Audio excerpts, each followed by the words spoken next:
could see my knuckles like a half inch deep into his head. I was like, Mike, for fuck's sake, bro. I'm like, just stay Yeah, down.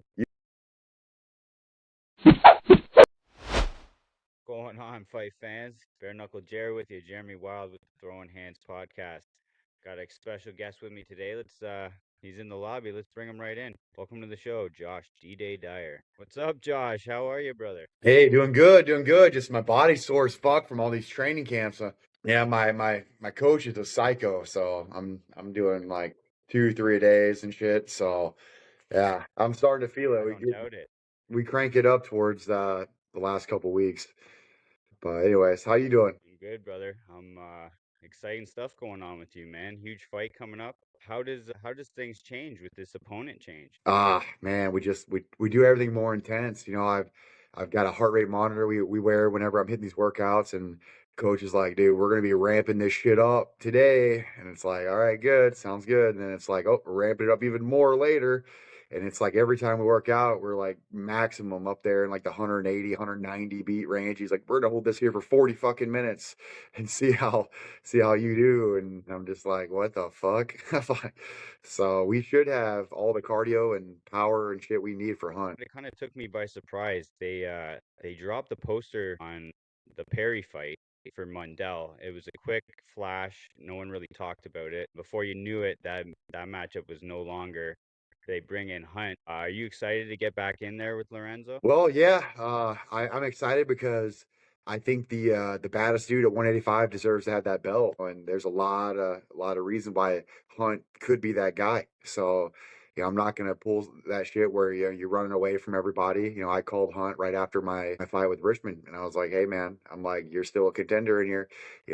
I'm not gonna be like Warren and run away and make shit hard. So I'm like, if you want this, come get it. If not, I'm like, no worries. I'm like, but anytime you want it, we can do it. And the second that he mentioned that he was interested on the bare knuckle show, you know, I called the dude up and was like, let's get it. And he was like, all right, sounds good. It's like, I just want to let you know I asked for it. That's what I wanted. So that's what we're going for. To be honest, I wasn't really thinking Hunt because he's kind of been out of sight, out of mind. His last fight was at heavyweight. He had that unfortunate arm break.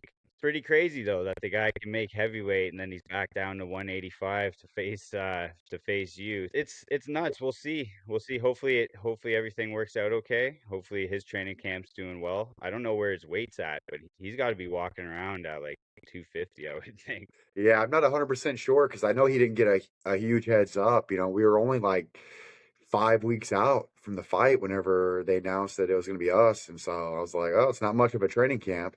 So I'm like, hopefully he can get his weight down and all that. But either way, we'll make it work. That's the champion mentality. Let's go back into before your early mixed martial arts days. You came in kind of a wrestler, pretty big on the regional scene. Fought guys like Devin Clark, tough guy from the UFC. I think you were what, 4-4 in MMA. What made you open your eyes to bare knuckle? I see you did that one bare knuckle fight before Bkfc. I think that was a Ken Shamrock promotion or something. How did you stumble upon that? I was kind of like getting to the point where I thought I might just be done with MMA because I kind of, like you said, like I was a 50-50 fighter. I was running into some issues. I was 17-2 as an amateur, and I thought that, my pro career was going to be way better because I spent a lot of time in the amateurs trying to make sure I was ready, but, ended up stopping training because I just wasn't getting any fights. And I always got a call like last minute, like, hey man, you want to fight on Friday? And it's like, I haven't even done one push up in a year. It's like, but sure, yeah, we'll go fight Miles Marshall, #1 ranked guy in the Midwest, 17-0. I'm like, yeah, we'll give that a shot. I just got the call from Larry, and he was just like, hey man, you ever heard of bare knuckle? And I was like, hell no. And he was just like, well, you ever thought about it? I'm like, no, I've never heard about it. It sounds retarded. I'm like, I don't think I want to break my hands. And he was like, well, let's see what they're gonna pay. And then he called me back and he told me the number, and I was like, dude, that's like 5 times more than I've ever made in my life for fighting. And he was just like, yeah, well, you want to do it? And I was like, well, who's it against? And he's like, some UFC guy, fucking Dane Sayers, 16 and like 3 or some shit like that, or 16-6, never been finished. And I was like, oh, wow, sounds good. Anything else? Like, yeah, I'm pretty sure he was on The Ultimate Fighter, coached by George St. Pierre. I'm like, fuck it, let's go. And ended up finishing him in under a round. So I'm like, well, I might be better at this than I was at MMA. Let's see how it goes, and then we just started making our way through the ranks and ended up doing pretty good. You did. You came over to the BKFC, debuted September of 2020, and those were strange times. Watching those fights back, seeing you make the walk with that COVID mask on, it just seems a little bit out of place. I was grateful to see those fights live during COVID rough times, and then even you talked about your management kind of falling apart for your first, not showing up for your first fight, and having to wear those Walmart board shorts. Yeah, buddy, Target. I Target, sorry, bro. got Shout us out to some Target. Target, man. Yeah, yeah, that was like it wasn't anything new to me. Like everybody who's been through the fighting scene knows that there's a trillion shitty managers out there that all pretend that they're here to get you shitloads of money and sponsors and all this stuff. And that was just the worst one. Like I mean, he didn't have like tickets bought for my corners. He didn't have anything else. It's like when we showed up to the airport, there were guys that showed up that didn't even have a fight. They thought they had a fight scheduled. They thought they were on the card, and they show up to the airport. They ain't got shit. I was lied to about everything. I was lied to about the fight pay. I was lied to about the bonuses. I was lied to about sponsors, having my shorts ready, my banner ready. Like I didn't have anything with this dude. So he literally set me up, dude, so hard. And then I just told that dude, I'm like, sorry, bro. I'm like, never doing business with you again. I'm like, don't call me back. Ended up finding Storm Athlete Management, with Kevin Smith, and that dude's done everything he ever said he would do, and I'm very grateful for that. And shout out to Kevin Smith, and shout out to you for not being discouraged and sticking with the BKFC, because we got something good there. And you get the win against Jared Warren. I think he only had a fight in the bare knuckle. He was a champion too, so that was a pretty good competition. In your next fight, you fight in Hunt. Watching that fight too, I feel like it was a little relatable for me because I do train too with contact lenses in, and I've had some issues in the past. The contacts, like, is that something that every commission is okay with? I heard Wheelock say some commissions don't allow it. Dude, I had no idea. I've fought probably 30 times with contacts in, and I've never really had an issue with them. I have never asked to have one put back in, but I've also never fought somebody like Hunt before, where even the smallest disadvantage fucks with everything. But yeah, it sucks, man. Like I'm blind as a bat. I was blind as a bat without contacts, so I had to have them, or else I couldn't compete. And I just never had someone that could consistently knock them out of my face. That was the last moment where I was like, I got to get freaking LASIK now. So I used my fight money to pay for my emergency room bills that night, and then also my LASIK. So I was like, all right, well, now next time we come back, we're going to be Josh Dyer 2.0 with perfect vision. And it's been really nice knowing that I can take a shot now without having to worry about a contact flying out and then fucking me hard.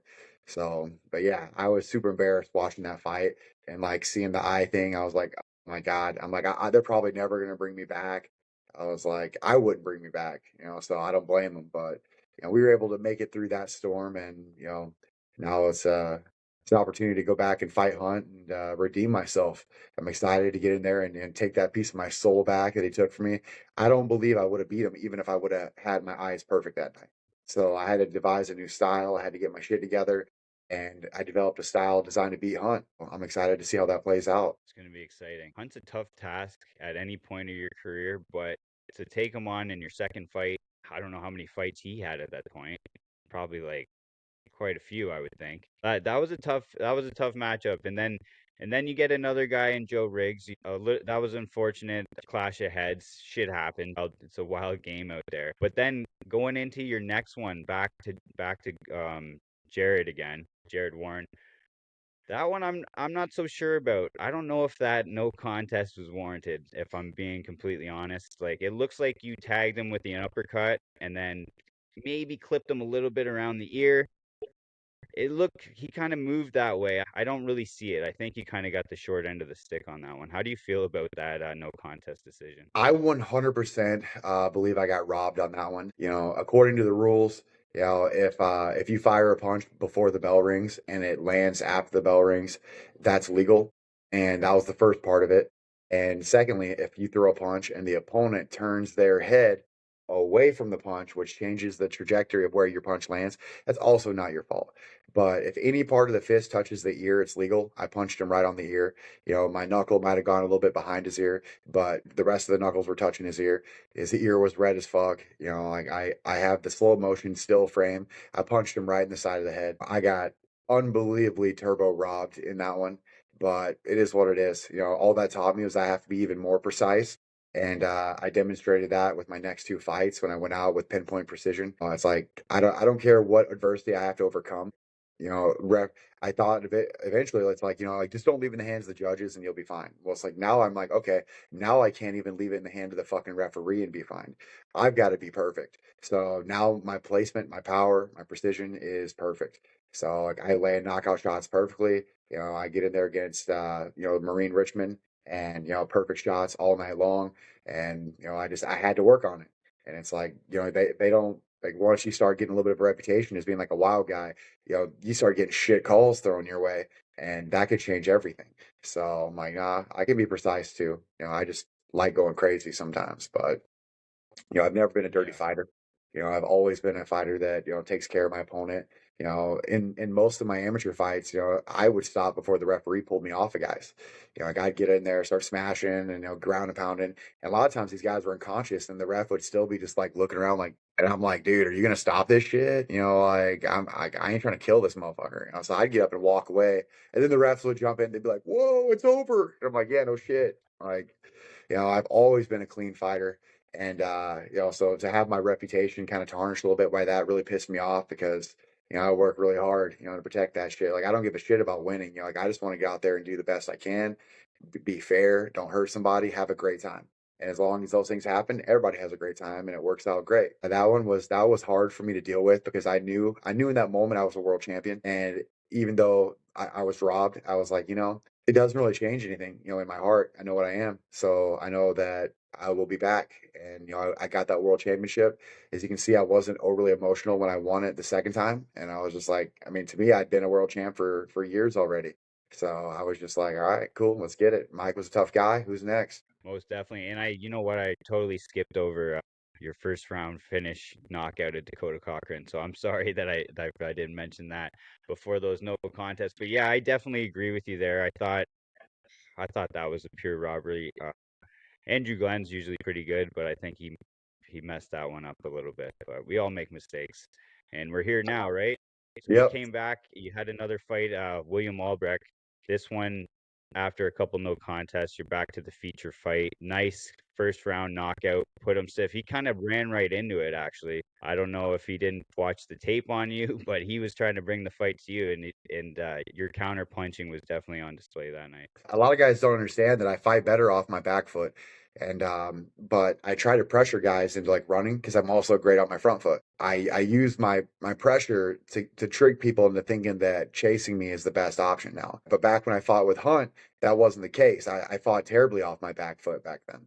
You know, now I understand what it means to be like bullied. And so I'm like, okay, now if they come at me, I'm just gonna step off the side and knock someone the fuck out. And unfortunately for Albrecht, he found out the hard way that pressuring me is a really bad idea. I mean, ideally, I would just have everyone pressure me now. I don't get that lucky all the time. I've got a very good ability to, you know, walk backwards and knock people the fuck out. We'll see if Hunt falls for that same trick. Let's go.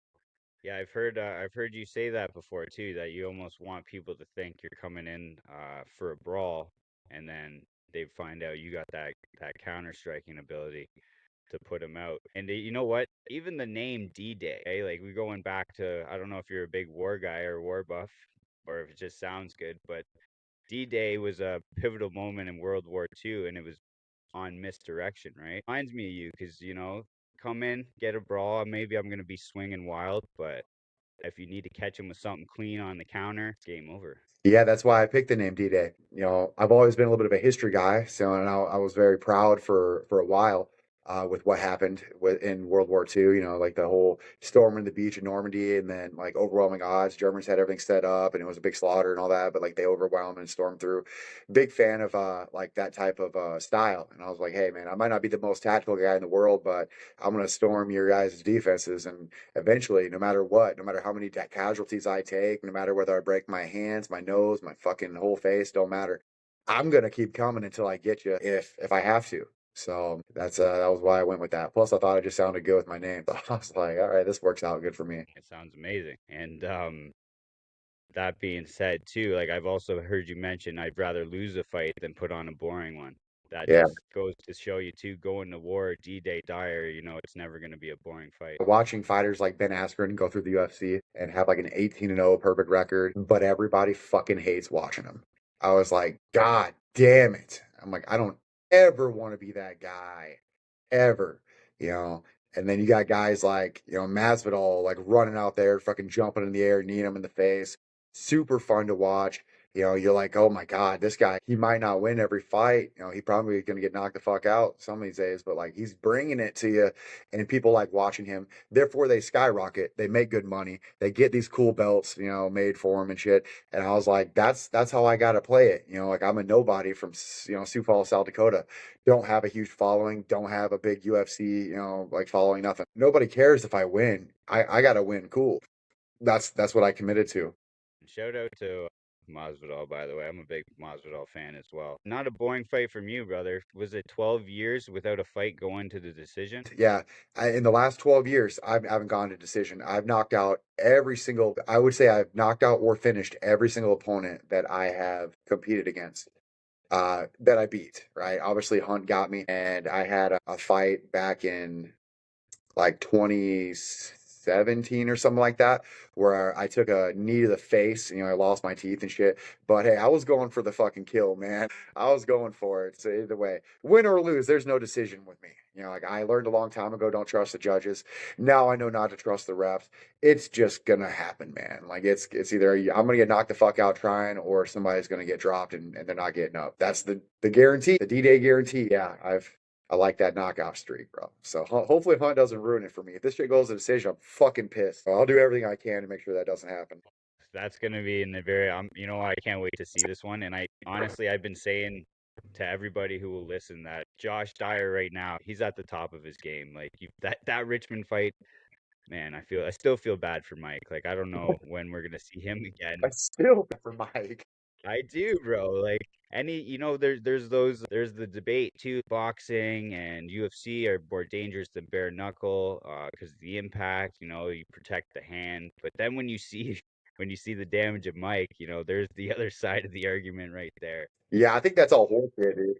I think they're just saying that shit to get people in the door or something. Because I'm like, listen, okay, I've boxed for fucking ever, man. I'm like, I at training and all that stuff.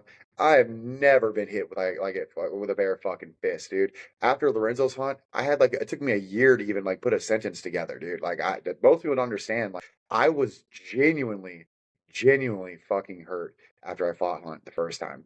I would be talking to you like I'm talking now, and then I would just start like mumbling and then stop talking altogether, and I'll just be nodding at you, thinking you can hear me.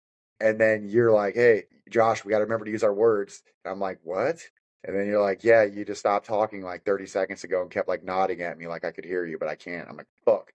That happened for a year, dude. And I've never had that happen with MMA gloves, with boxing gloves, anything. So, not trying to be that guy, but I'm gonna let you know right now, that's fucking horseshit. Anybody that says that getting punched with a fucking bare knuckle fist is less damaging than a boxing glove can suck my cock, bro. It is a lie. It's a fucking lie. And I see these posts come across Facebook all the time from people that don't know jack shit about this sport. And I'm just like, okay, okay, yeah, Yeah, okay. Yeah, oh yeah. I'll let you guys believe that shit so you can walk into it. But you saw what the fuck yeah, happened whenever Luke Rockhold came over to our fucking sport. Yeah, yeah. yeah. We can just leave that as that is. Yeah, no, I hear you. And I went to the bare knuckle ref and judges training with Sean Wheelock, and he was talking about like boxers getting wrist injuries and how they don't. So I get it. They got to make it sound like bare knuckle safe because it's just starting to be acceptable. I want it in I'm from Canada, and like we can't get nothing sanctioned over here, brother. Yeah, yeah. Well, I'll chill a little bit. We'll pretend like I didn't just get done punching holes in Mike Richmond's whole fucking face. Yeah, we'll pretend like that never happened. Yeah. Oh, it's safe. I said to someone, man, it kind of looks like a forklift ran over him, like ran over his head. Like that's bad.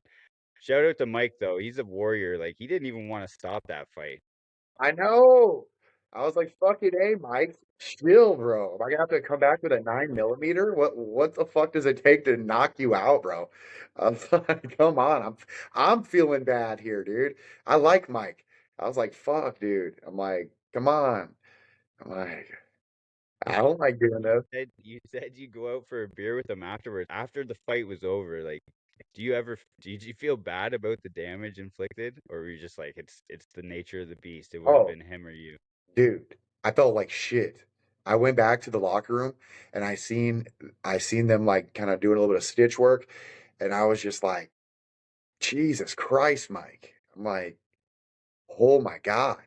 I was like, I didn't know I was punching that hard, and personally, I don't know why I was hitting him in the forehead so many times. Like I was trying to aim for his chin. So I was like, why the fuck did I keep hitting him in the forehead? I don't know if he was like ducking his head, if that's part of his style or what, but I mean, I could see my knuckles like a half inch deep into his head. I was like, Mike, for fuck's sake, bro. I'm like, just stay Yeah, down. and you know You what? could have just I've stayed read like, down and been fine, but dude's a beast. Dude can take a yeah, shot. he is. And they gave him a way out too after the third. Like the doctors were like, "Hey, like you did it," and he's like, "No, I want to fight." And man, if he would have just, I know, as a fighter, it was probably a hard thing for him to do, right? And he said it pretty clear, like, "No, I want to be in there." Yeah. Every time I watch that scene, dude, I almost like cry. He's like, no, I want to keep going. And I'm just like, fuck, Mike. Dude, you are a warrior. And he still brought it to me. Man, he comes out of the gate ready to roll. He ended up catching me with a murderous left, followed by a double right hook. I'm like, this motherfucker's coming for it. I was like, damn. I'm like, is this Yeah, Mike B-Day Richmond? What's going on? I'm like, yeah, that was surreal. That guy is a machine, and fuck yeah, I felt real bad for him after that. But even after he got stitched up, he's has a big cigar in his mouth, taking pictures. Like that guy is a bare knuckle fighter for real. I agree. Yeah, when I hung out with him up in Minneapolis the week after the fight, and I mean, he was looking good. I'm like, holy shit! Like all the stitches are already out, and it just looked like a couple scratches. And I was like, holy shit, bro! You got a really good surgeon or what? He's like, nah. He's like, my girl's just like really good about keeping my skin hydrated and everything. And I was like, it literally looks like you just got a couple scratches. I didn't see that coming. Good job, bro. That's a blessing for real. On your walkouts, you come out to that Trick Daddy Let's Go, which is a hype song, perfect for you. But then on the Albrecht fight, you switched it up to Hell's Bells. And then back to Richmond, you switched it over. Did you switch it because Richmond comes out to AC/DC as well? Nah, I honestly, I like coming out to Trick Daddy every fight. But since we are in Sturgis, my team was like, dude, we got to pick something for these motorcycle guys. And I was like, I don't give a fuck about these motorcycle guys. And they're like, no, come on, man. I'm like, it's got to be something. This is a big deal. We got like 16,000 people out here all bikered up. We got to pick something like their style. And I was like, dude, I just don't want to throw off my game. Like I'm one of those dudes where I get something going that works good. I don't like to change it. I'm just like, all right, we got same shorts, same shoes, same song, same fucking nut cup. I'm like, same mouth guard. I'm like, when I roll out there, I don't want anything being different. I'm like, I like to keep it the same. Then all I got to worry about is this dude, right? I don't got to worry about getting a new mouth guard. Now it's falling out of my mouth, and now I got to focus on that. Now I'm getting my teeth knocked out of my face again, or my nut cup's fucked, and now I take a weird punch, and now I get my nuts chopped off with the freaking nut cup, and I'm like, which has happened. I'm like, yeah, I threw a head kick one time after getting knee in the nuts. My nut cup separated, and my balls Oh, came through. Comes back together, and now I'm just like, oh, now they got this you guy did. trying to lay me out, and I'm trying to run. I got my nuts stuck in my nut cup, just getting crushed. I'm like, no, no, no, no. Oh my God. I got like 3 minutes left in the round. I'm like, okay, not using a new nut cup, not using a new mouth guard again because I got my teeth knocked out and it fucking ruined my life damn near. So I'm like, keeping shit the same. But yes, I like Trick Daddy. I like the way it makes me feel. I actually jacked that song from Paige Van Zandt. I don't know if you ever watched her early fights. Like she used to come out to that all hype as fuck, and then she just go ram punches down her opponent's throat the whole time, and she had tons of energy, and she was fun to watch. The crowd loved her. She skyrocketed, and I was like, that's what it is, man. I'm gonna take that song and use it. And I told her that whenever I seen her at the Hard Rock, and she was like, "Yeah, that was my song." And I was like, "Yep." I'm like, "That was them. That was my inspiration." Yeah, it's a banger. It's a banger. It fits you perfect, man. When I seen you come back out to that with the Richmond, I was like, okay, this is the Dyer that I know. So even after that fight too, you mentioned that Perry was kind of chirping you over IG in your messages, and it's funny because after that, then you started playing into it. Some of the Instagram posts were real funny with the milk carton. My favorite, the King of Violence, which is like a lot of people say Perry's name, but hey, he messaged you first, and then he wanted war with D-Day. So, what do you think happens with that? Do you want the fight? Do you want that Perry fight maybe down the road, maybe after him and Mundell happen? I'm guessing that's probably going to be the fight to make. Perry's the money fight in this sport. I'm trying to get rich here, dude. Being the champ is cool and all, but I want to get a big fat ass paycheck. And I'm assuming that I could get at least double my normal salary just to be able to go out and fight his ass. I kind of wanted that King of Violence belt just to say I have it. It's just one more belt. And I'm like, to be a world champ, to have that belt, be recognized as the pound for pound greatest, and to slay Hunt. I'm like, those would be some accomplishments that I think would be pretty cool, though it could maybe warrant me some super fights now. And it's like, all right, let's get these guys over from the UFC. Let's get some like big time money fights. Like I'm trying to get rich here. I'm 34 years old. I'm not getting any younger. So I'm just like, hey, like I want every fight to be a super fight going forward. Like I want to make some money here. I feel like this one's pretty big. Lorenzo's been out for a while. The people that are really involved in bare knuckle, like this is a big fight. Like we're excited about this one. I'm excited for you to get that opportunity. And I feel like you've only gotten crispier and stronger and cleaner with the strikes. How do you feel you've evolved from your first debut bare knuckle fight in the BKFC to right now? Dude, I am such a different fighter. I changed everything, man. I went and I studied Dominic Cruz's footwork patterns. Like and that dude, if you've ever watched him fight, he is unlike any fighter ever. I mean, the way he flows and moves and barely gets hit. He's the least hit fighter of all time, like 7 years straight. And like in every fight was against the best guy in the world besides him. So like I don't know how you can avoid being hit all those years, but I was like, dude, if I could do that, plus have a great chin so that if I do get hit, I'll be fine. Plus, just like wreck everybody with my power. I'm like, that'll be great. So I combined a lot of his tricks with a lot of Mike Tyson's movement patterns with like the shuffles and then the big time power punches and a little bit of Lomachenko with like the rope a doping around the side. And I'm like, I think I kind of developed a little niche at 185 where like I'm gonna be a problem for anybody, dude. Like I've never been knocked out. Lorenzo Hunt was the only person that's ever like truly dropped me. Riggs got off on a really good angle and popped me down. I jumped back up, but Lorenzo's the only one that actually knocked me down ever. I went through my whole fighting career without ever getting dropped. And I went through my whole fighting career with not one person taking my right hand and standing. Like I knocked everybody down with my right hand, except Hunt. So I was like, this dude is a beast as well. So I had to change some shit up now.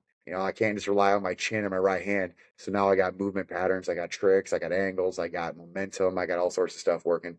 I think Hunt's gonna have his hands full. The dude's 43 now. He's creeping up in age. He doesn't look as, fit as he used to. I don't think he's gonna be as fast. I don't think his cardio is gonna be as good. I think he's gonna get knocked out. And it sucks because I mean, dude's 43. I mean, I tell everyone, I'm the greatest right now, but Hunt is the greatest of all time in this sport. So now it's to see who's really better. I mean, but I don't feel like it's fair personally. Like, yes, he's got shitloads of gifts, but like I'm fighting a 43-year-old man, dude. I'm like, at the end of the day, like I know Hunt's Hunt, but he ain't Hunt at 35. He's Hunt at 43 now. The fuck's gonna happen? I'm gonna beat him, and then what? Now they want a trilogy in 2 years when he's 45, 46 years old. I'm like, it's not necessarily like fair. Like I'm not catching him in his prime, and I know that a lot of these a lot of these fighters, the champs, they have like older ages and shit, but like, dude, I'm fresh, man. I'm 34. I got the same chin. I'm faster, stronger, smarter, better at fight IQ than before. I'm gonna be a problem. If Hunt can find a way to beat me now, that's great, super great. But he's not gonna beat me in 2 years. You know what I'm saying? Like it's unfortunate, that he's on the downward, but like I'm the future of this division right now. I mean, I don't see anybody else that can compete with me. And if I do beat him now, I think we're in the Dyer era. I think we're going to have a Dyer era, and they're going to have to pull some strings to get somebody in here that can compete with me. And I don't know if the Cuban assassin can make 185 or what, but like that's the only dude that I can think of that is going to be a potential problem for me. And that's only if I stay right in front of him. So got some big things coming. Let's go. Hey, but don't sell yourself short because I feel like 40 is the new 20, especially in this bare knuckle game. Like you mentioned, some of these champions are a little bit older, and it's when you don't have to focus on training wrestling and 2-minute rounds of just bare knuckle boxing. I feel like the guys are getting through their training camps and they're making the rounds a little bit easier. And hey, look at Yoel Romero. You even said to him, "Hey, if you want to get in between me and Perry, you can get it too." But he's 48.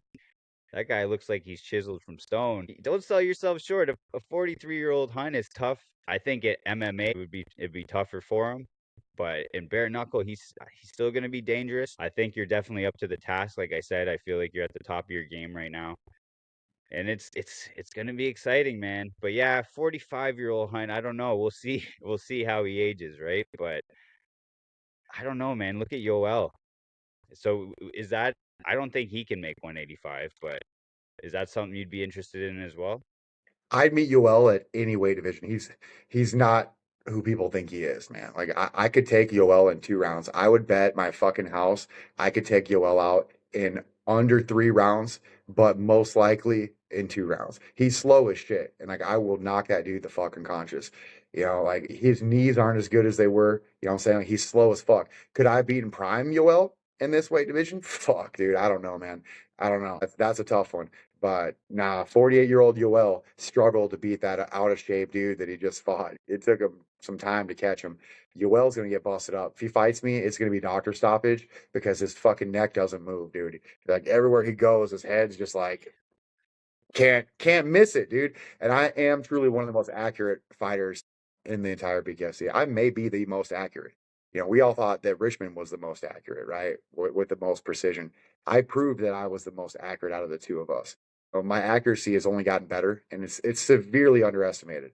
I can tag somebody when I want to hit them, and I'm getting better about not getting tagged back. Yoel would have to get facial reconstruction by the time I'm done with that guy. But either way, I do want the fight because he looks like a psycho, right? Like when you look at Yoel, he looks like a dude that I would get some street cred for beating. So I definitely want that fight. Like I want to be the one to smash that dude that looks like a fucking like some dude you drug out of a dungeon, that's been just doing neck drugs for like 40 years. He's like, all right, yeah, this guy's finally ready. I'm like, dude, I'll tear that dude up. He's too slow for me.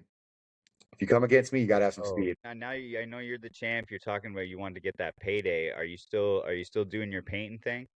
Yeah, dude. Yeah, I just finished my last project today actually. So I'm gonna be chilling on the painting thing for the next couple weeks. I got like one small little interior I'm gonna be working on. But yeah, I've been trying to balance work and like 3-day trainings for like the last month, and it sucks, dude. Like I genuinely hate um having to work and be a fighter. It really sucks, dude, because like my body's sore, my back hurts, my legs are fucking destroyed. Yeah, like I'm slower at work. I'm earning less per hour because I get paid by the job, and now I got contractors that want shit done, that the homeowners want shit done, and I like now my coach is like, "Come on, man, we got to get back to work." And now I'm showing up late to work out because I'm trying to make the homeowners and everybody happy. And all the while that's going on, I got a family at home that's like, "Daddy, are we ever gonna get to see you?" We were, and I'm sore as fuck. It's like they're jumping on me trying to get thrown. I just blew my arms out for like a 40-minute punching workout, so I could barely lift them. I'm trying to like throw them up, 2 tosses, and my shit's on fire. I'm just like, I'm just like, guys, I understand that in fight camp, nobody's happy with me. Nobody. Like everybody's fucking pissed at me during fight camp. But I'm like, I'm just trying my best, dude. I'm trying to make everybody happy.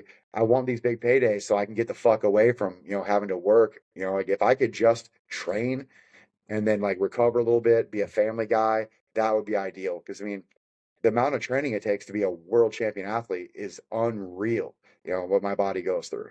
And to be able to have to balance that with a full-time job too. I mean, training's a full-time job. Being a father is a full-time job. Being a business owner is a full-time job. And I'm like, and then you got your friends too. They're like, hey man, we haven't seen you in like 2 years. And I'm like, fuck all y'all. I don't have time for friends. I'm like, I'm sorry. I'm not a friend guy anymore. No, I don't got time for friends, side hoes, nothing. I'm a fighter, I'm a painter, and I'm a dad.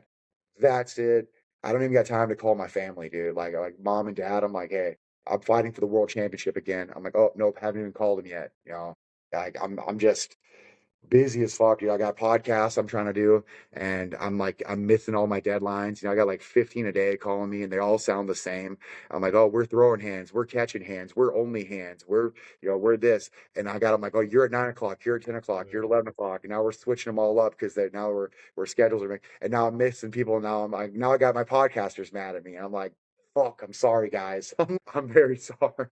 I'm like, I'm trying, man. Well, yeah, I appreciate you joining me, bro. There's only one throwing hands, but hey, I'll never be mad at you, buddy. I understand life is busy, and this is low on the totem pole. You mentioned you got your work, you got your training, family comes first, man. I'm a father too. Look, I only have one to deal with, so my workload isn't as hefty as yours. But you got 3 kids? Yeah, I got three at home and one from my previous marriage. I got a full plate over here. It's hard because I'm like I really have to make this work because I'm not trying to make this a hobby, dude. Like I don't even really enjoy fighting, if I'm being honest, man. Like I don't enjoy fighting. I do this because I'm good at it and I'm trying to get a property outside of town where I can have some chickens and a cow, a couple goats and shit, raise my own fruit and some veggies here and there. And I just want to like be off the grid. I hate the system. I hate where our country's going. I never signed up for that shit. I don't like where my taxes are going, so I'm just like, fuck everything, man. Like I'm gonna try to win this fight, try to win a couple more, maybe that $15 million tournament, get my own place and say, fuck the world, man. Like I'm just over all this. I'm just on a time crunch, Like, I mean, anybody that's paid attention, that knows about like the 2030 agenda 2030. I'm like, I pay attention to that. So like I'm trying to like fast track everything. Like I'm like, hey, I don't care who it is, but like we need to fight. I need it to be huge, and I need to get paid, and I need to put it in my account, and then I need to buy this property. So like I don't want to be in town when this shit goes down. So I'm trying to get out of here. Yeah, man, it's a scary time right now in the world, and I'm from Ontario, Canada, and honestly, it's in Yeah, shambles right now. Like I'm scared shitless to even raise my daughter in this day and age. I thought about having another one, and I'm like, I just feel like this is turning into a communist it's country. I'm disappointed with what we're doing, where we're going over here as well. I try not to think about that, take it one day at a time. But you yeah. said you're on a time crunch, so how long, ideally, how many more years do you want to fight for? I mean, I want my own property and shit by like late next year, like I like or the year after, because I mean, dude, they're coming for all their property, like they're coming for everything, man. And I'm like, I'm gonna get all my shit, put it in a private trust. I'm gonna be building houses on my own land. And I'm like, and if I trust people, I'm like, all right, you guys can come out here, we'll build you a house. But this is the real deal now. Like it's us versus them. And like I didn't start this shit. I didn't start like, going around freaking locking everybody up, stealing all their property, their vehicles, taking away their rights, like trying to chop off like these kids' wieners and like throwing like stuff. I wasn't down with that. I never started that shit. They brought that to me. I can watch how this plays out in other countries and go, all right. So if our country is doing this to every other country out there, and you know, what's to say they're not going to do it to us? Of course they're going to do it to us. They've been doing it forever, and like I can't risk having any more kids, leaving them in this shit show. I'm not doing that, but I do have a responsibility to the kids I already have, and that's what fighting is to me, dude. I am just in it to get paid, to get my shit. If I can keep fighting, 5, 6 years down the road and just keep using it to like build more properties and to get my people out there. And like, dude, I'm down to start a community and, grow all our own shit and put a big ass wall up, fucking start my own country, bro. Like, I'm done with this shit. Like, there's nowhere else to go. You know, like we're it's bad, dude. And I ain't trying to like ruin the podcast by like talking real, but I'm a realist. You know, I'm a realist, and I can see what's really coming. I'm just trying to start my little compound, brother. I might need somewhere to stay down the line. Maybe we can keep a decent relationship. I'm scared too, man. Me and the wife have talked about it before, and we've even thought, where would we go? Maybe Italy, possibly. It's almost like we gotta just take a chance and make a change and leave Yeah, before they don't let us leave. yeah, you gotta figure something out, man, because they're gonna be ramming shots down your kids' fucking arms and throats, sneaking them into schools. You know, you come home and your kid's got a band-aid on. What the fuck's this band-aid for? Well, they came and gave us all shots today, and now your kid's having a heart attack, and their freaking lungs are getting all full of pneumonia. Their blood clots everywhere, strokes, autism, Parkinson's popping out of nowhere, dementia. You're like, what the fuck is going on? Like, why are my kids being injected? Why are they being subjected to this weird ass ideology at school where they think they're a girl or a cat or a dog or a fucking elephant or a werewolf? I'm like, nah, dude, that's not what I signed up for. It's not what I voted for. I can't do it. So yeah, I'm done with this. I'm pissed off. I'm very pissed off about what they did. I say that vocally. I'm pissed off about what's going on over in Israel and Gaza. I'm fucking pissed off. I didn't sign up for that. I didn't know my tax dollars were going to fund that shit. I had no idea. I'm not down with this anymore. I'm here. I'm a warrior. I'm a real dude. I don't care what it takes, who I have to fight, whose ass I have to whoop. Like, I'm gonna stand up for what I believe in, what's right, and what, ultimately I think is good. I'm right there with you, bro. Like this is troubling times to say the least, and it's almost like we need to band together. There almost needs to be an uprising. To be, and I'm leading it. I'm gonna lead it, dude. All these pussies around here that are gonna sit back and let it happen. I'm not that guy. You know, like I told anybody, ICE comes to my town and they start trying to fucking round up my friends, my people. I'm like that I know are American citizens, that I know are good people that are born here. I'm like they're gonna have a problem. They're gonna have a problem waiting for them, and that's the thing is like nobody wants to stand up. I'm like I told everybody, I'm like if a mass dude shows up with no identification and no warrant and they start trying to jack people, there's no like how do you know that's not a kidnapper? That's not a person that's literally just dressing up. You know, like if you ain't got papers, we got a problem. And now people are dressing up like ICE, they're kidnapping people and I'm like, yeah, duh. Who the fuck, like how could you not see that coming? If you don't have to, if you can put on a costume and a mask and start kidnapping people, there's guys out here that have been waiting to jack a beautiful woman all these fucking years, dude. That haven't been laid since freaking high school. You know, they're gonna throw a mask on, a stupid DIA freaking vest they can put on. They could run through the house. Oh, I'm ICE. I'm Department of Homeland Security, whatever. Take some bitch back to her place. It's happening right now. Okay. I'm like, I'm not for this, dude. I'm the resistance, dude. I'm standing up for this. And anybody that wants to freaking get it can get it. And like I said, we're here. Like they started it, bro. They started it. And now it's up to us. I'm gonna go win $15 million. I'm gonna handle all this stuff, dude. And uh and I'm gonna stand up to them. So that's what I'm doing. They're gonna come for me one day or another, but till then, I'm gonna be beating some ass in the ring, taking names. I don't care who they put in front of me. As long as I'm getting paid, I'm gonna run through them. And I've kept my word. I've kept my word for the last 5 years. I've done everything I said I was gonna do, and I'm gonna keep doing it. So this is it. It's my one chance. I'm a good painter, but I'm a better fighter. So I'm gonna get some paychecks, and that's what I'm gonna do, bro. Well, you know what? Maybe this next fight will be a good step in the right direction because main event, and you know what? I just have a feeling it's going to be fight of the night. It's got to be. Like there's been a lot of anticipation since the first fight. Now there's questions and people were wanting answers. I think you're at top of your game right now. I've seen you evolve too, and it's like this guy's more than just a big strong guy. He's clean and fuck, man, his punches are destroying people's face, literally. You're in for a payday on this one, brother. I just have a feeling. Fight of the night, it's written all over it. Dude, I'm excited for it, dude.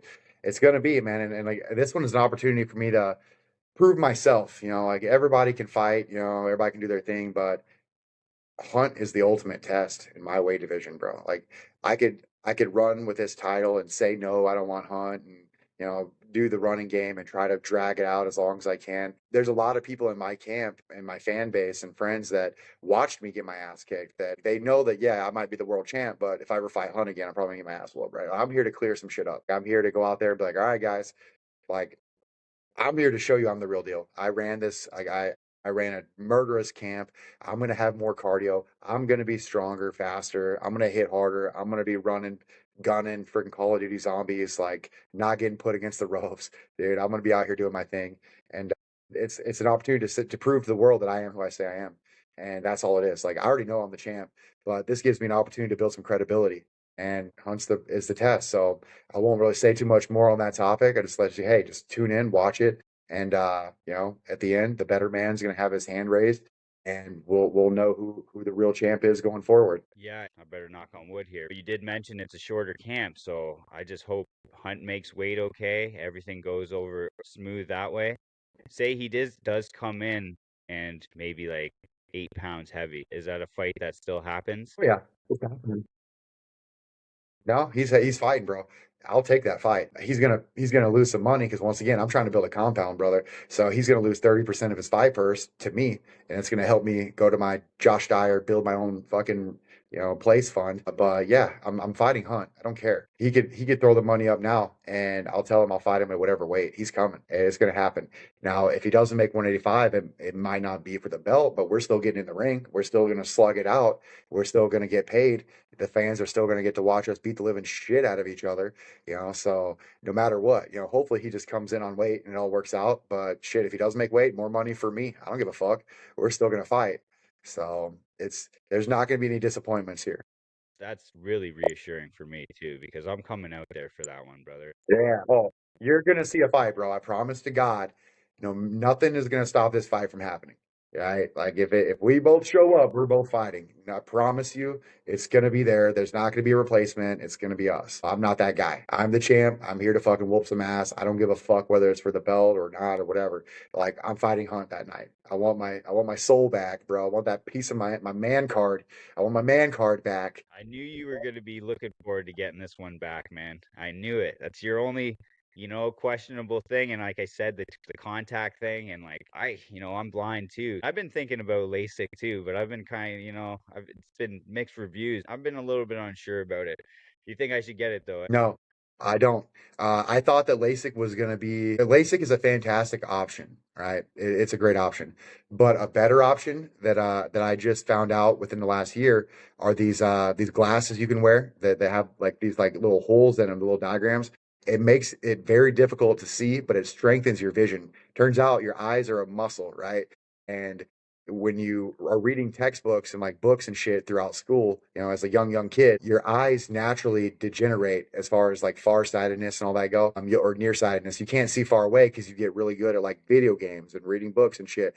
And so when you go to look up far away, you haven't worked that muscle out. So then what they do is they give you a pair of glasses to wear, which magnify the vision, which makes it so the muscle doesn't have to get stronger. So then what happens over time is once again the muscle just gets weaker, and then they give you a stronger prescription, and then it just makes it easier and easier and easier for your eyes. Turns out in 6 months you can correct your vision for fucking $20 with a pair of these glasses, and I got them for my whole family, and we're all wearing them. It's scientifically proven to work. So I would look into that. LASIK can get expensive. It's instantaneous. You're going to go in there, you're going to get corrective vision. You're going to be able to see in 20 minutes when you walk out the door, but you're going to have dry eyes for the next 6 months. And when your eyes get dry, it gets blurry. You'll see you have double vision, all these issues.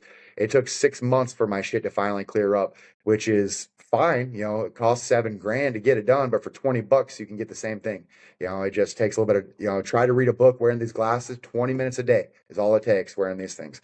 So I would look into them. It's called vision correcting glasses, and it's really hard to read in them, but it forces your eyes to work out. So instead of cutting them up and ripping your fucking cornea off and then having to grow a new one or doing the little flap thing that can get busted back open if you ever try to get punched in the face again, you can just strengthen the eye. It's a muscle. I was misled. I was under the impression that it was a degenerative disease, like they told us, like from the optometrist and shit. It's just a muscle, man. You can work it out. So looking back, I would have not have gotten the surgery. I would have simply used these glasses for 20 minutes a day for 3 to 6 months, and I would have had 20/20 vision. So I still use them now, and my vision's getting even better.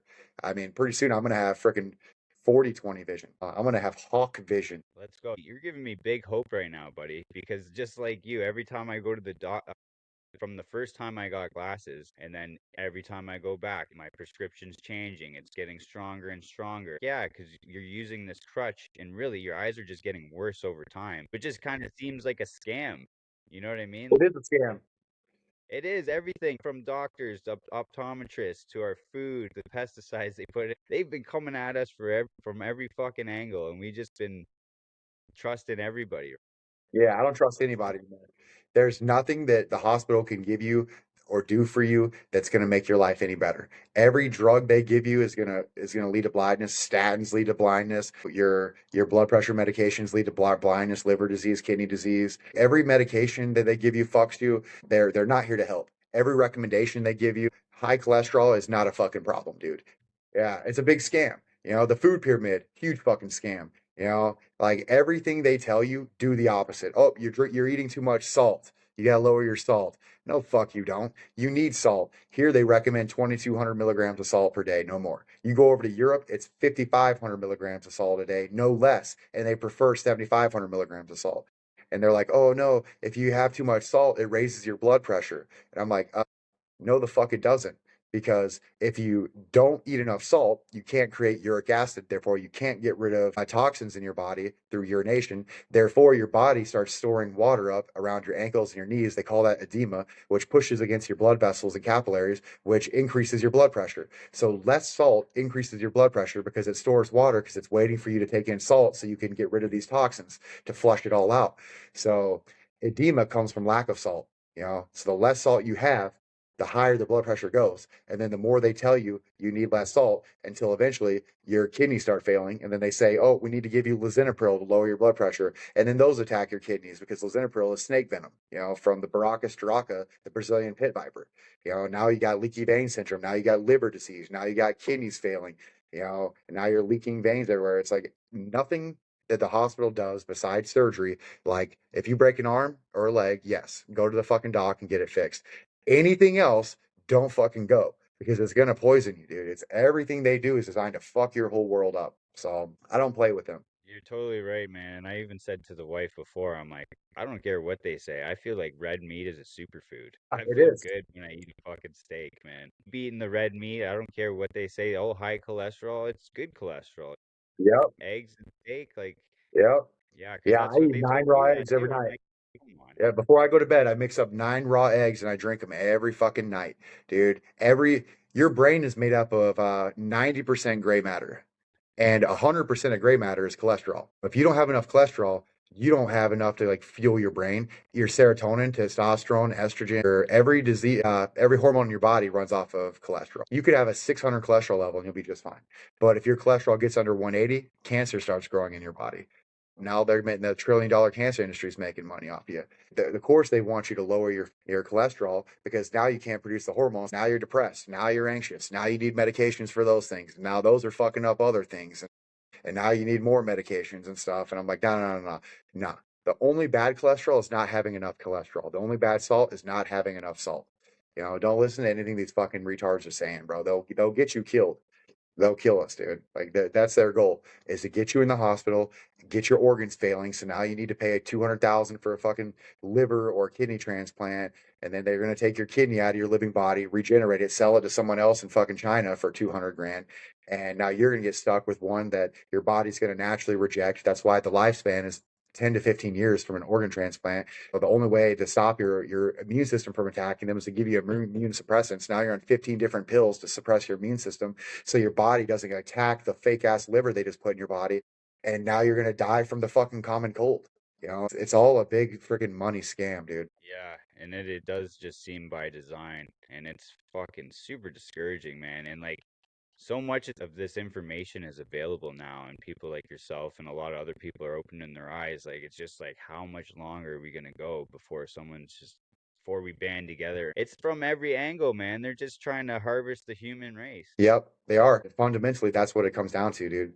They once you figure out what they're doing to people and kids and like all the Israeli owned freaking food chains, your Starbucks, your Dairy Queens, Burger King, McDonald's, KFC, Taco Bell. a fucking Taco John, all those things, dude. They're finding human DNA in every single fucking one of those, dude. I don't let my family eat any of that shit because we're not cannibals, dude. We don't fucking eat human meat. There is a massive freaking human trafficking, human consumption, cannibalistic, fucking demon worshiping syndicate that is running our whole fucking world, bro. And I am against all of that. Like I don't play with it. I don't pay for it. I reject it. I fight it. My family doesn't touch their products. We're against all of that. It's easy to overlook it all if you don't know your shit, but once you start knowing it, like you have a responsibility to boycott it, dude. You can't let your kids eat that shit, dude. I'm not playing around with those forever chemicals, with the fake ass acrylamides and all the food that we're finding. It's insane, man. It's ridiculous what they're doing to our bodies. And it does really seem like they're coming for our kids, man. They are.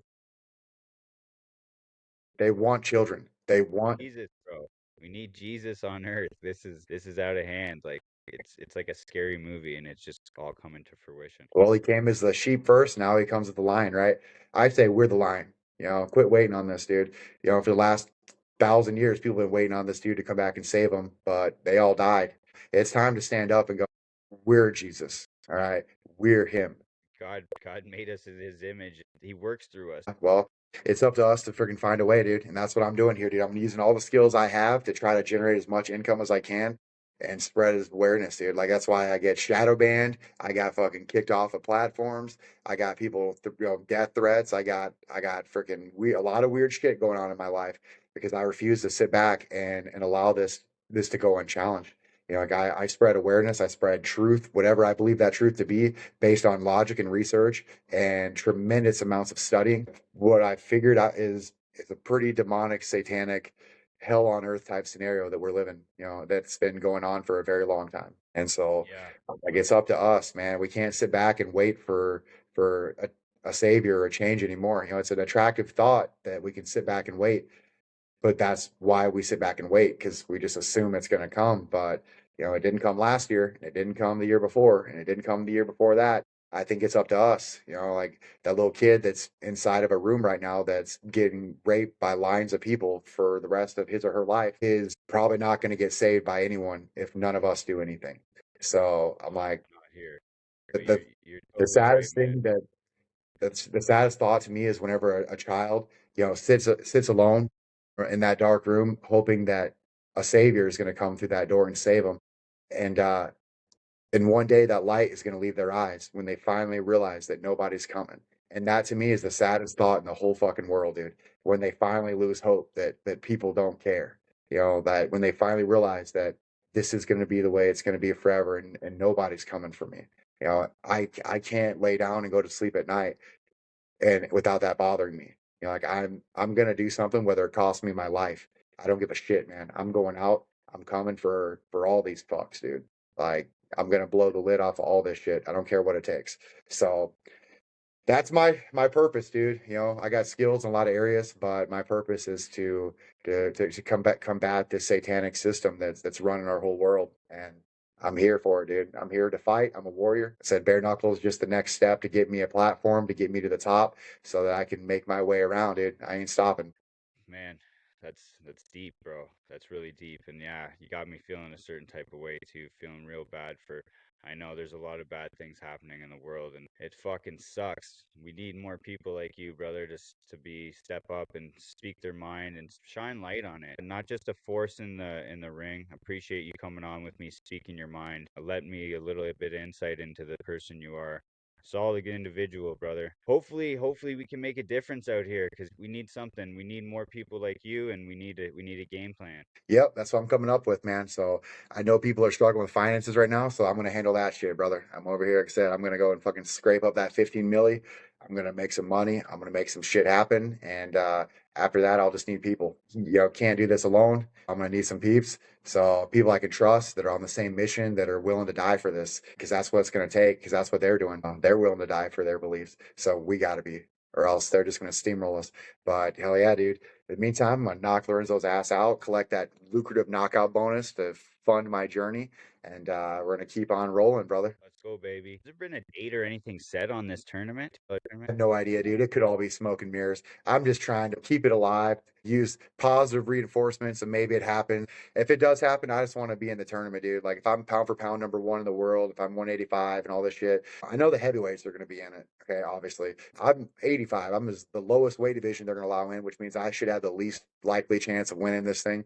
But I'm going to do my best, dude. I know that we got scary fucks like Perdomo, we got Rothwell, we got a lot of crazy David versus Goliath things going on, but I'm gonna do what I can, dude. I'm gonna get out there. I think people are dealing with a lot harder shit than I am, so I'm gonna get in there and try to do the best I can. Maybe at least walk out with a million. At least let me catch a milli. You kind of got some experience though. Lorenzo is technically a heavyweight too. You know what I mean? Like that guy's a heavyweight, bro. He bounces Yeah. 3 weight classes. That's why I was kind of surprised when I seen his name pop up. I was like, oh, back to 185. It's been a little bit, but yeah, I'm really looking forward to it. I won't keep you much longer here. I appreciate everything coming on today and speaking your mind. Is there anything you want to leave? Any message you want to shout out some sponsors before we wrap it up? Yeah, big one. So obviously, I gotta always shout out my boy Austin, my trainer, Austin Peters. That dude does not take losses. You know what I'm saying? We're here for the win, man. He makes sure that when I enter that ring, I'm not gonna get tired. My muscles aren't gonna wear out. I'm like, he makes sure that I ain't gonna get knocked out. We were strengthening my neck with the freaking iron neck exercises and shit. So when I roll through, dude, we're bringing in a warship into that ring. So always got to shout him out. He's on the phone every day calling me, dude. It'd be like 5 a.m., dude. The guy's like, "Hey, man, you ready?" I'm like, he's like, "You said you're gonna be here at 6:15." It's 6:35 now. I'm just a little confused. I'm like, great. Fuck. There's no sleeping in, man. Next thing you know, it's like 4 o'clock. Hey, man, where you at? We got that second workout. Cool. Don't forget about that third workout later. Calling me up. Hey, man, you hitting that exercise ball? You out here sparring? What are you doing? And I'm just like, God damn it, dude. Fight camp sucks with this guy. But, whenever I go through a camp with him, I have a performance like I had with Richmond. And so I'm like, as long as I show up as good or better than that, I should be great. Big shout out to Larry Ferguson, my strategist. The guy's a genius.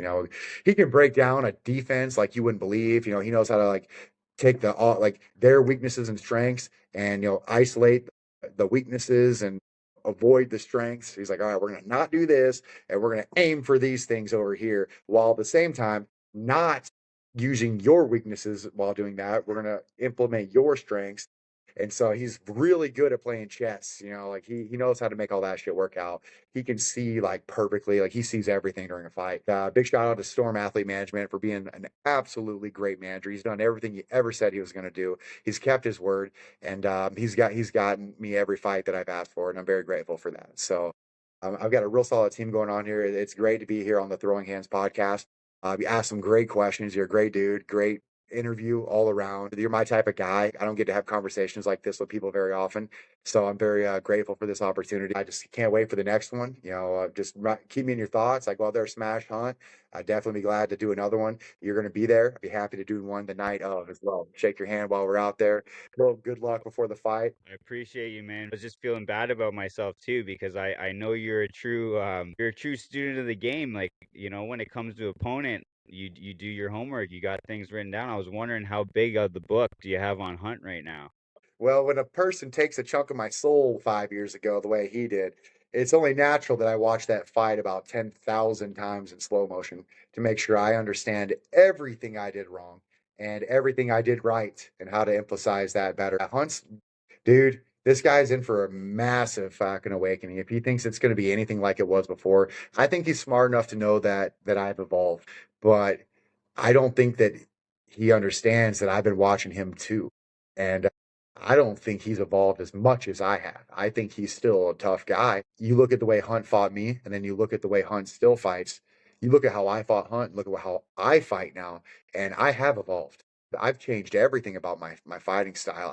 I ditched the old style and redesigned it completely, with the intention of being able to beat Hunt ultimately, because I knew that he was going to be the fight. I think that Hunt finally meets his match. I think that there's too many advantages that I hold on this one. I know it's going to be a great fight. I know he's going to hit hard. I know it's going to be great. I think he's going to get lost in the angle. I'm really quick now. I can hit some murderous angles and explode out of them and catch people in really great spots. So he's gonna have a really hard time, and he's not gonna knock me out. I couldn't even see the last time, and he couldn't knock me out in 5 rounds. I've never been knocked out in my life. He's not gonna get that lucky. He's gonna get tired. He's gonna get tired of trying to punch me with all those combos and shit. I won't get tired. But when he gets tired, just like he did with Lombard, he's gonna have a whole different war going on. Now with Lombard, Lombard was still tired, but I won't be. He's gonna get put on his ass. If it makes it to round 4 or 5, it's gonna turn into a slaughterhouse. It's gonna be insane. Hopefully it ends before that. Let's go. Yeah, you know what? I agree with you. If it goes into those later rounds, I don't see you getting tired. I just see you putting it on them harder. But I Yep. can't wait to be there. I'm excited to be there. I can't wait to come to California. It's getting cold over here in Canada. Yeah, dude, we all need a little vacation. Yes, Yeah. sir. Yes, sir. I take the missus with me too. Be like, oh Ooh, yeah, we're going on vacation, California. Oh yeah, bare knuckle too. But yeah, that's what I did. It's my girl's birthday. I was like, "Hey," I'm like, "Should we take a Vegas trip or something?" And she's just like, "Oh, sure." I'm like, "I'll pay for everything. Don't worry about it." I'm like, "We got this one." And yeah, we should bring the kids too. It's gonna be great. So we'll have our misses out there. I got to put on. Last time I brought the misses to that fight, I got my ass whooped. So this time I got to remind her that she's dating the world champ, and she's gonna continue dating the world champ. So have your kids seen you fight before? oh yeah.